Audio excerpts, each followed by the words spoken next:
Hi friends, ഞാൻ നിങ്ങളുടെ ഹരിത നമ്മുടെ യൂട്യൂബ് ചാനലിലേക്ക് എല്ലാവർക്കും സ്വാഗതം. അപ്പോൾ നമ്മൾ ഇന്ന് അടിപൊളി ചിക്കൻ കട്ട്ലേറ്റാണ് കേട്ടോ ഉണ്ടാക്കാൻ പോണത്. അപ്പോൾ ഈസ്റ്ററൊക്കെ അല്ല, അപ്പോൾ ഞാൻ കുറച്ച് ചിക്കൻ മാറ്റി വെച്ചിട്ടുണ്ടായിരുന്നു കേട്ടോ. അപ്പോൾ അത് ഉപ്പും മഞ്ഞപ്പൊടിയൊക്കെ ഇട്ടിട്ട് പുരട്ടി വെച്ചിട്ടുണ്ട്. പിന്നെ ഒരു 3 ഉരുളക്കിഴങ്ങ് നമ്മൾ വേവിക്കാൻ വെച്ചിട്ടുണ്ട് കേട്ടോ.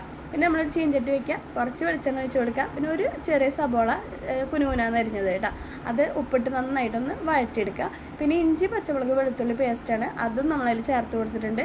അത് നന്നായിട്ടൊന്ന് വാടി വരുമ്പോൾ അതിലേക്ക് കുരുമുളക് പൊടി, മഞ്ഞൾപ്പൊടി, മുളക് പൊടി, ഗരം മസാല, പെരിഞ്ചീരകം കേട്ടോ, ഇതൊക്കെ ഇട്ട് നന്നായി ഒന്ന് വഴറ്റിയെടുത്തിട്ട് നമ്മളതിലേക്ക് ചിക്കൻ ഇട്ട് കൊടുക്കുക കേട്ടോ. ചിക്കൻ നന്നായിട്ട് ഇത്തിരി വെള്ളം ഒഴിച്ചിട്ട് വേവിച്ചെടുത്തിട്ട് വെന്ത് വരുമ്പോൾ നമ്മളതിലേക്ക് നമ്മൾ പുഴുങ്ങി വെച്ചേക്കണ ഉരുളക്കിഴങ്ങ് കൂടി ഇട്ട് നന്നായിട്ടൊന്ന് വേവിച്ചെടുക്കുക. എന്നിട്ട് അത് നന്നായിട്ടൊന്ന് ഉടയ്ക്കുക, ചിക്കൻ തിരിച്ച് കടിക്കണം വിധത്തിൽ കേട്ടോ. എന്നിട്ട് ഞാനതൊരു പ്ലേറ്റിലേക്ക് മാറ്റിയിട്ടുണ്ട്. പിന്നെ ഇതേ ഒരു ബ്രെഡ് ക്രംസ് 3 ബ്രെഡാണ് എടുത്തേക്കണേ കേട്ടോ. പിന്നെ 2 മുട്ട ബീറ്റ് ചെയ്ത് വെച്ചിട്ടുണ്ട്. പിന്നെ നമ്മുടെ ബാറ്റർ ഇതേ റെഡി ആയിട്ടുണ്ട്. ഇനി ഇത് നമ്മൾ ഇങ്ങനെ ഈ അടപ്പിൽ വെച്ചിട്ടുണ്ട് ഞാൻ ഷേപ്പ് ചെയ്യാൻ പോണത്. അപ്പോൾ എനിക്ക് നല്ല അടിപൊളിയായിട്ട് കിട്ടാറുണ്ട്. അപ്പോൾ എന്നിട്ട് നമ്മൾ മുട്ടയിൽ മുക്കുക, ബ്രെഡ് ക്രംസിൽ മുക്കുക, നമ്മൾ ഓയിൽ നന്നായി ചൂടായി വരുമ്പോൾ അതിലേക്ക് ഓരോന്നായിട്ട് ഇട്ട് കൊടുക്കുക കേട്ടോ. ഞാൻ ഒരു ട്രിപ്പിൽ 3 വെച്ച് ഇടുന്നുണ്ട്.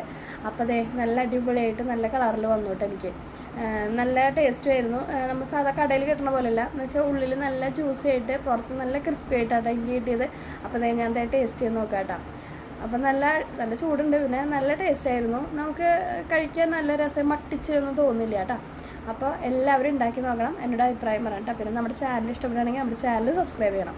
അപ്പോൾ അടുത്ത വീഡിയോ ആയിട്ട് കാണാം കേട്ടോ. ബൈ.